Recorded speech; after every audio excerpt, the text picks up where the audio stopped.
No offense, but I don't understand these people that are trying to live to 110, 120, blue zone diet, trying to biohack aging, trying to live as long as they can. This is a prison planet.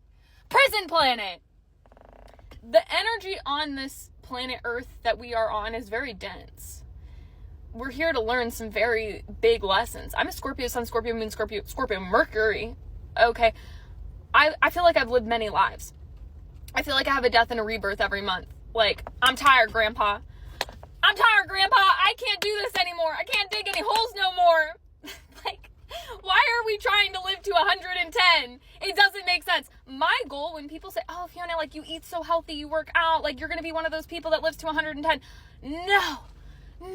The goal for me is to just not be in chronic pain when I'm 65. The goal for me is to not be the woman walking through the grocery store where every step she's taking, it looks like she's in pain. Honestly, the goal for me is to be able to wipe my own booty butt cheeks when I'm 70, to be able to sit my butt on the toilet.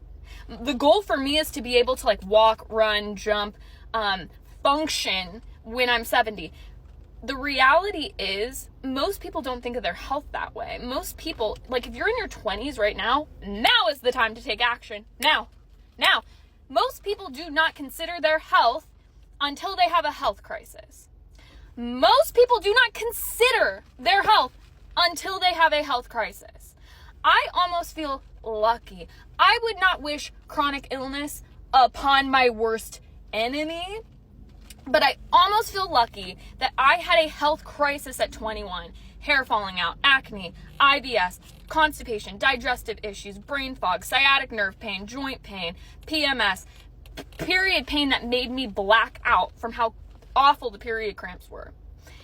I almost feel blessed to have experienced that because I have such a deeper appreciation for my health. And when I look at people around me in their 20s and their 30s, it's wild because there's so many people that don't even think about their health. They don't even consider their health until they have a health crisis. It is wild to me that people do not wake up. Y'all gotta wake up. People do not even wake up until they are diagnosed with pre-diabetes, type 2 diabetes, Alzheimer's, stroke, fatty liver. Even then, some of y'all are having heart attacks and you're going right through the Bojangles drive-thru. Sometimes that doesn't even wake people up. I don't know how to tell you this. If you do not prioritize your health when you're in your 20s and 30s, you are going to have a very rough time when you're in your 60s, 70s, 80s. It is not about, in my opinion, living till you're 110 and hacking aging. It's just about not being in chronic pain, controlling the controllables, because you have so much more power and so much more control than you think you do. It is about living a healthy life for as long as you can. What's that quote that, like, we're living longer, which technically we're not, like the lifespan is shrinking. We're living longer with these medical advancements, but we're suffering longer too.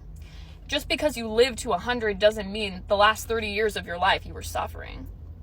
And when I lift weights, when I eat my healthy meals at home, when I get my protein in, when I get my fiber in, I go on my little walks and romanticize it, by the way, because we're not doing this from a place of fear. We're not doing this like, oh, I'm just going on this walk so I don't get Alzheimer's. I'm doing this so I don't get a heart attack. No. We are romanticizing and enjoying the process. But doing it because I know my 65-year-old self is so happy that we're not falling down a flight of stairs and breaking a hip. And then every penny I've worked my ass off to save my entire life is now going to assisted living because I can't wipe my own butt. I can't shower myself. I can't feed myself. Some of you need to think about death more. Not to get morbid, some of you do need to think about death more because you are so, your blinders are on and you're only thinking about a day from now, a week from now, a month from now. You're not thinking about your 65-year-old self, because if you were, the action you are taking right now would look a lot different. Not to sound morbid, but most people are on the trajectory of dealing with a lot of very rude awakening when they're in their 60s, 70s, 80s. So wake up!